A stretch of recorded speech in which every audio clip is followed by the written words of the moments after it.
26 August 2026, সময় সকাল 8:30। আচমকা নেপালের তিব্বত বর্ডারে অবস্থিত হিমালয় পর্বতের একটা অংশে 2000 ফুট দীর্ঘ হিমবাহের একটা টুকরো 4000 ফুট নিচে আছড়ে পড়ে। এই ধসের জন্য বিপুল পরিমাণ বরফ কাদা জল নেমে আসে। একটা ঝড় আর ভেঙে পড়েছে নেপালে হাজার হাজার মানুষের জীবন। সব সিসিটিভি ফুটেজে দেখা গেছে মানুষ কিভাবে আতঙ্কের মধ্যে পালাচ্ছে। দেখা যাচ্ছে তাদের পিছনে জল ও কাদার ঢেউ ছুটে আসছে। বুধবার রাত পেরিয়ে বৃহস্পতিবার সকাল পর্যন্ত পুলিশ 57 জন থেকে 162 জনের মৃতদেহ উদ্ধার করেছে বলে এখনো পর্যন্ত জানা যাচ্ছে। অন্যদিকে চীনা কর্তৃপক্ষ 3 জনের মৃত্যুর কথা জানিয়েছে। তবে আশঙ্কা করা হচ্ছে এর সংখ্যা আরো বাড়তে পারে, কারণ এখন শত শত মানুষ নিখোঁজ। নেপালের পুলিশ জানিয়েছে এখন 400 থেকে 600 জন মানুষ নিখোঁজ এবং 28 জন পুলিশ কর্মীও নিখোঁজ। জলের নিচে চাপা পড়েছে হাজার হাজারো মানুষ। আমি সুশোভনা, আজকে বলবো তোমাদের নেপালে সেই ভয়াবহ দুর্ঘটনা। হিমালয় অঞ্চলে হিমবাহ ধসে সৃষ্ট এই ঝড় নেপালে যারা নিখোঁজ তাদের মধ্যে বেশিরভাগ বিদেশি মানুষ ছিল। একটা অবিশ্বাস্য বিষয় হলো এতজনের মধ্যে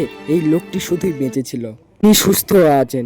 এই পর্যন্তই থাক, দেখা হচ্ছে পরের ভিডিওতে। ভিডিওতে লাইক, কমেন্ট আর শেয়ার করতে ভুলবেন না কিন্তু।